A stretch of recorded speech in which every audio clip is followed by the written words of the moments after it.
So I'm kind of in a hurry, but I wanted to do this now before I leave. I'm gonna go vote. So yeah, I just finished Intertwined by Gina Showalter, and so yeah, here's what it's about.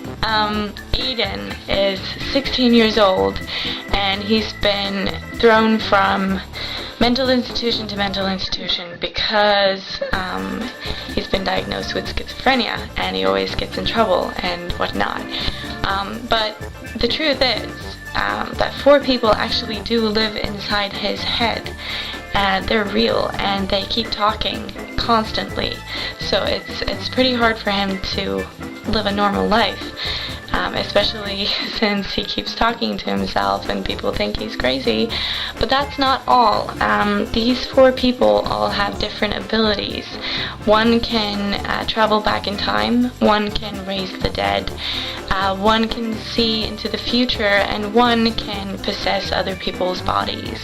So, obviously he has these powers as well, and they constantly get him in trouble. So his life is pretty much a mess, and then he meets these 3 new people who turn out to be his friends and who change his life forever. And one is a werewolf, one is a vampire princess, and one is a very special human girl. And yeah, that's pretty much it. You have to read this book. Like, who do I recommend this to? Everyone, just because it's so awesome. But really, if you like YA and you like the supernatural, but you're sort of tired of, you know, the same old stories, and you think that, you know, nothing new is coming out, you should read this because it's definitely something new. Even though it does contain all the elements that we've seen before, like werewolves and fairies, it's still something new because it's like everything's been mashed into this one big ball of awesome, and it's crazy. It's a crazy book, and most of the time I was just confused, but in a good way, because I always wanted to know what would happen next, and I could never see like what was coming, which is great because usually when I see movies, I can't talk today. Usually when I watch movies or read books, I can sort of figure out what's going to happen in the end after like 15 minutes. That was not the case with this book. It keeps surprising you.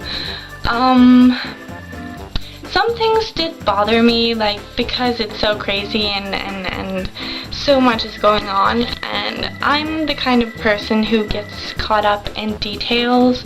Like, there's this one time that, you know, this wolf is purring, and I was like, do wolves purr? I don't think so. So see, I'm kind of anal like that, but oh, and this other thing, you know, when you travel back in time, usually it's like you travel back and you see yourself in the past, which, you know, kind of doesn't make sense either, but at least you can sort of understand that. But in this book, he travels back in time into his old body, so it's like he's himself from the future in the body of his past self, which would mean that in his past there were a couple of minutes where he was an older version of himself. It doesn't make sense, does it? No. But yeah, anyway, if you're not like me, if you don't care about details like that, read it. You have to read it. And I'm sort of losing my breath here. I don't know why. I'm really in a hurry. Did I say I was gonna go vote? It's my first time, so I'm excited. Right now I'm reading Personal Demons, and I've forgotten who the author is, but I haven't gotten that far into it, but I wouldn't say that I'm super excited about it. It's okay, it's fine. I don't know. But after Personal Demons, I'm gonna read Clockwork Angel, and then after that, I'm pretty sure Torment, the sequel to Fallen by Lauren Kate, is gonna come out. So I'm gonna read that one. And yeah, it's exciting times, exciting times. That's probably it. So yeah, read Intertwined by Gina Showalter. The title is perfect. The main character is great, charming, very sympathetic. You're gonna love him, and you're gonna wish him all the best, and you're gonna want him to rule the world. I don't know. Yeah. So, bye.